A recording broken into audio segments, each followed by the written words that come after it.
Let me ask you something personal. Think back the last time you opened up to someone, like really opened up, not just venting about traffic or complaining about work. I mean, like the real stuff. Something that cost you something to say out loud.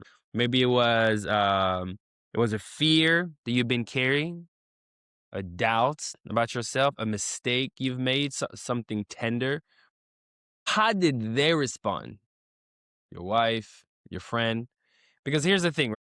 What I've noticed after years of working with men, and honestly, like after years of figuring this out for myself in my own marriage and relationship, vulnerability doesn't always land the way you hope it will. Sometimes you open up and you feel closer to someone, like something just really happened between you, right? But sometimes you open up and you feel worse than before. Like you feel worse than before you said anything. Or you know what I mean? Like you feel confused, embarrassed, like, man, you just made a mistake. And I think enough of those bad experiences, enough times of reaching out and getting hurt or getting shut down. And guess what? Most men just stop. They decide unconsciously, hey, you know what? It's just safer to stay close.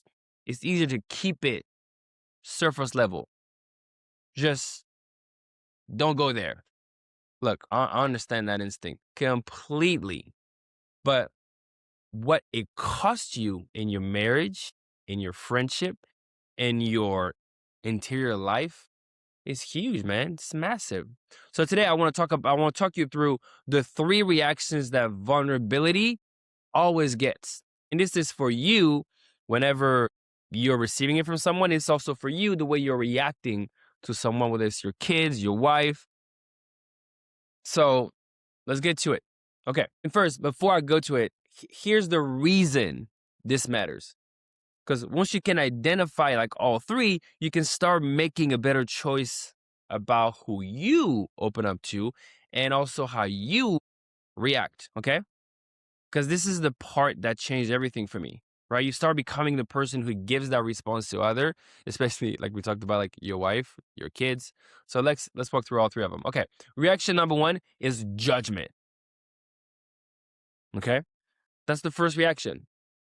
Somebody comes to you vulnerable or emotionally open, and they get judgment. This is the one that leave the deepest mark, I think.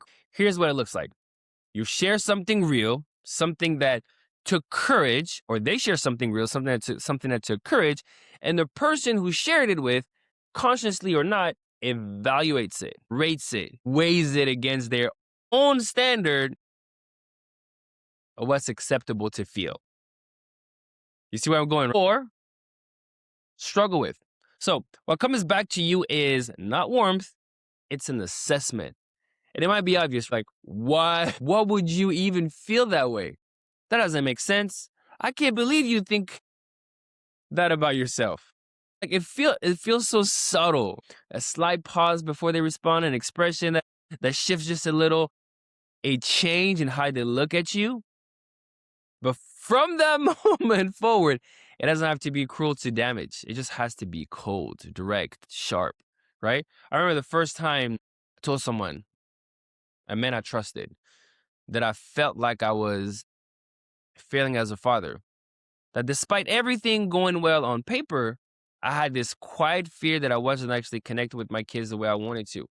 That they would grow up and feel like I was always busy, always somewhere else in my head. And this guy looked at me and said, man, you provide for them, you show up.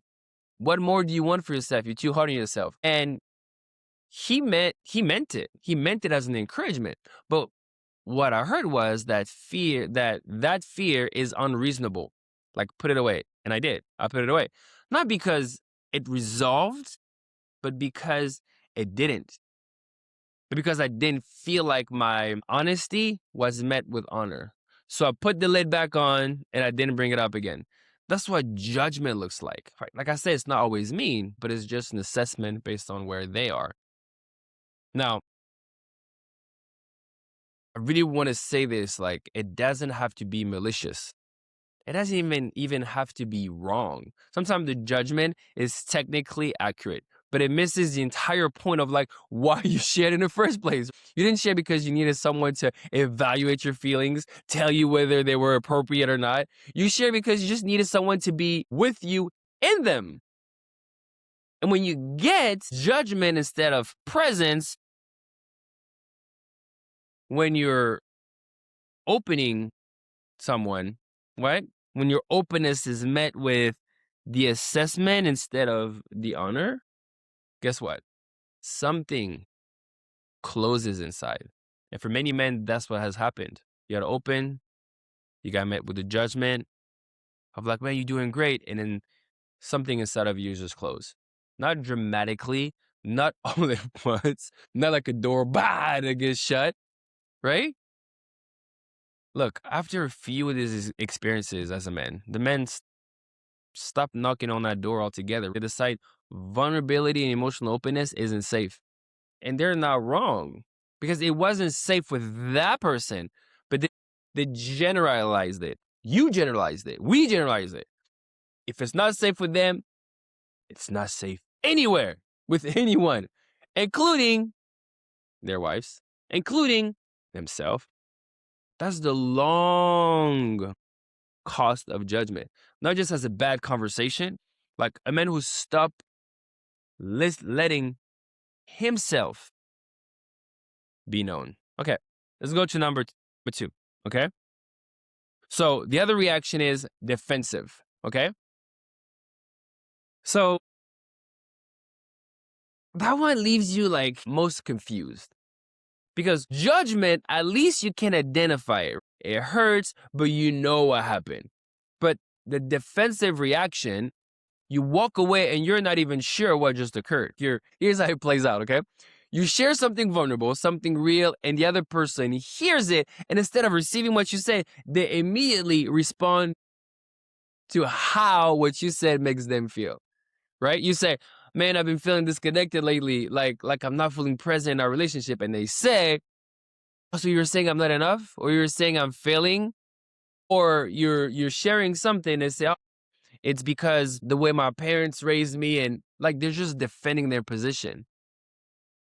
And so, another example, like you're spending whenever this thing happened, it's like you end up spending like the next 40 minutes explaining yourself, reassuring them, trying to walk back, to walk back something you said that wasn't even about them. Because initially you came in to share your heart, you end up just consoling theirs, right? Or sometimes it's just a little bit more subtle. You mention a struggle you're having. Maybe it's in your work, maybe it's in your confidence, maybe it's in a decision that you're wrestling with. And the other person immediately launches into their own version of that same struggle, their own story, their own feeling. And you sit there listening, nodding, going, yeah, yep, I hear you. And you've completely forgotten that you were the one that was trying to say something 2 minutes ago, right? Because that person is trying to relate to you. So what happened? Right? Your vulnerability became a trigger for them.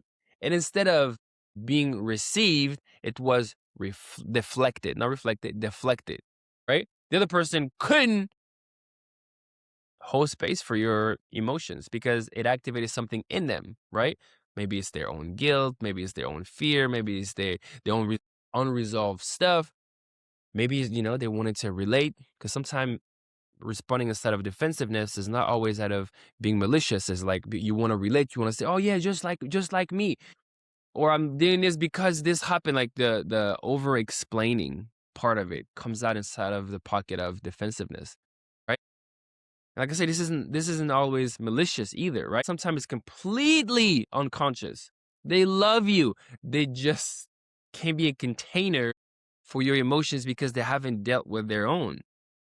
But the impact on you is real because you feel confused. You feel responsible for something you didn't cause. You feel like you did something wrong by sharing. And next time something comes up, and something always comes up, you remember that feeling and you keep it to yourself. Like, I want to say something important here. A lot of men come to me and say, my wife gets defensive whenever I try to open up. And that may be true, But I've also worked with enough couples to know, when I say work with enough couples, is understanding the conversation that is happening, not them together. Okay?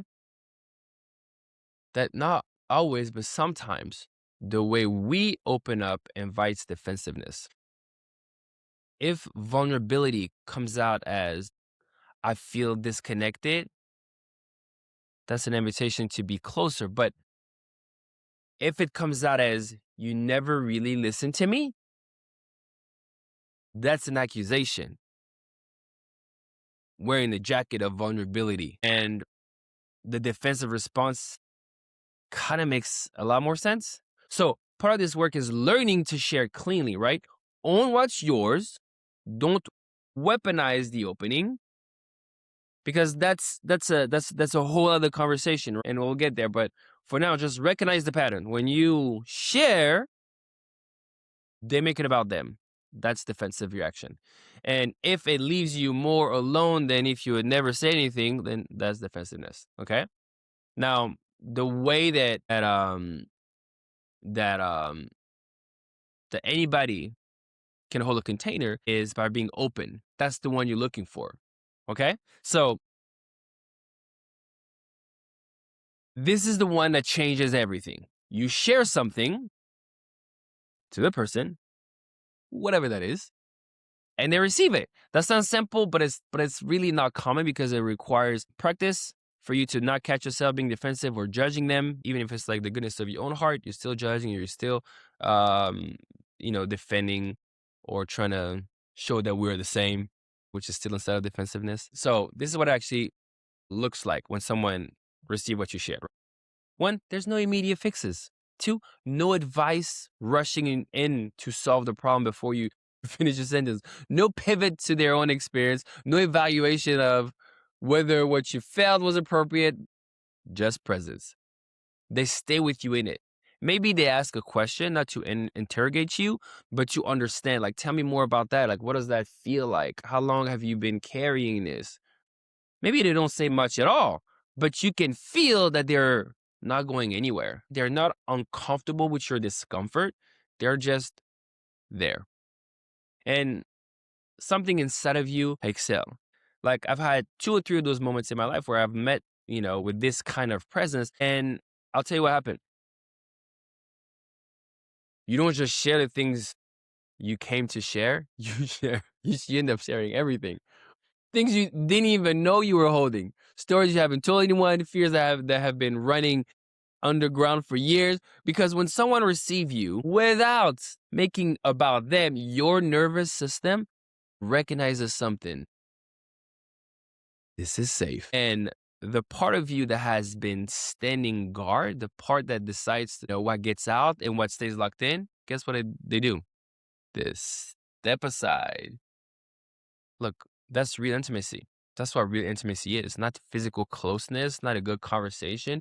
It's your nervous system deciding, I'm safe enough to be fully known here. Think about the people in your life.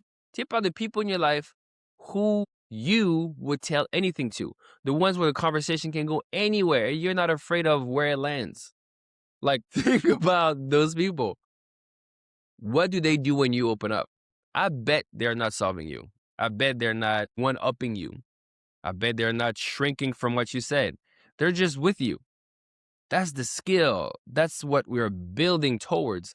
And here's why here's why this matters. Beyond your own experience of being received, your wife is trying to get this from you. I know my wife had been trying to get this from me. It had been hard for me to really see, because it felt like it came with, my intentions are good and I don't feel like I'm judging or defending. But as you really look at a 30,000 view, you realize, wow, yes, you are defending a position. You are judging. Because like every time she brings something up to you, a fear, a frustration, something that has been sitting heavy, or the fix it Felix, right, comes up. And she's not usually asking you to fix it. She's asking you to be the second reaction, to receive it. Or should I say the third reaction, to be open, to receive it. Look, And if she gets the first reaction, which is the judgment, even subtle judgment, the look, guess what she does? She shuts down. If she gets the reaction about defensiveness, it's making her concerned about your feelings. She learns to protect you from the truth of what's going on in her. Like, you can't hold for her. Like, it would usually come out of this, like, oh, you can't hold for me. I don't feel safe. But if she gets the reaction, the presence, the openness, the reception, honor, she will tell you everything. You will know her, not just the version of her that's managing things, the real her, the one underneath that version of your marriage, right? Where she brings you the real stuff, where you actually known to each other. That's the marriage most men say they want, but don't know how to create.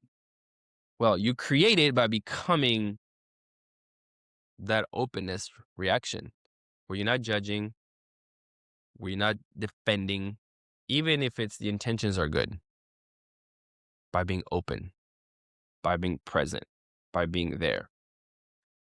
So how do you actually do that? How do you actually do it? How do we become the person who receives vulnerability well, hold space, okay? And especially when you're tired. In my life, it had happened oftentimes where I would be back and it would be at night, and that's when she wants to be vulnerable, and I'm just tired and I'm just not able to navigate it, right? And so I either judge or defend. Judge by giving the assessment, or defend by trying to use my life or the past things in my life that had happened, or like, oh, this to me too, which is defensiveness. Or when your own stuff is activated, when the timing is terrible, which is when you have kids, like, I don't know if it's always terrible, but it is a hard one. So here are 3 things. The first one is resist the fix. When someone shares something hard, your instinct as a man, our instinct as men, is probably to solve it. Because that instinct comes from a good place. You want to help. But most of the time, they don't need a solution. They need to feel understood before anything else. So the next time someone shares something with you, give yourself a rule. No advice for the first 2 minutes. Just listen. That's it. If you have to put a timer or look at your watch, or count like 120 2 minutes, then do that. Just listen. Okay. Second, ask before you assume. So instead of immediately responding to like what you think that meant, right? Assumption, ask one question. Hey, what's that been like for you? What do you need from me now? Like, that question does 2 things. One, it shows them you're present, and it actually tells you what kind of support they're actually looking for. Because sometimes they want advice. Sometimes they just want to be heard. And you will know if you ask. Okay, third, honor the share. Honor the share. I think this one is simple but powerful. When someone opens up to you, your wife, your kids, a friend, a coworker, your staff, a man on your team, acknowledge the courage it took. Not in a big dramatic way, just, yo, hey, I appreciate you telling me that. That took something to say. Like, I'm glad you brought this to me. 3 words that will change your relationship. I hear you. Not I agree with you. Not I'll fix it. Not here's what I think. Just I hear you. And I'm present. I'm here. I hear you. That's the beginning of becoming that openness reaction. Here's where I want this to land. Most men stop being vulnerable because of reaction of judgment or reaction of defensiveness. Same thing with your wife. She stopped fully opening up because of judgment or defensiveness. Men, they opened up, they got judged, or they got made to feel guilty for sharing. And they decided, you know what? Never again. Matter of fact, like, the biggest one that I can remember is instead of pregnancy. The wife is pregnant, she's going through her things, and the man shares what's happening in him, and he gets met with the defensiveness of like, you're not the one pregnant. Where he was just sharing openly. And from that moment, he doesn't share anymore because he feel like, you're right, we're not the same, and I should feel ashamed to think that I could be open and sharing like what's going on in my life. In my experience, a lot of challenges start to happen whenever you start having your first kid, like before the pregnancy and then right after the pregnancy. What sometimes is called as the fourth trimester. Okay, back to it. So the man never opened again, and guess what? I don't blame them. That's a rational response to a painful experience. But the cost of that decision is huge, enormous. Because the version of you that stays locked up, that never lets anyone fully in, that man is lonely. Even if he is surrounded by people. Have you ever heard that? People that say, like, I feel lonely even when I'm around everybody. Even in his marriage, it might look fine on the outside, even when he's winning by every external measure. He's lonely because he's never fully known. Here's the other side of it, okay? The people in your life, your wife especially, are waiting for you to be safe. They want to bring you the real stuff, but they need to know that when they do, they won't get judged. They won't end up consoling you. They'll just be received.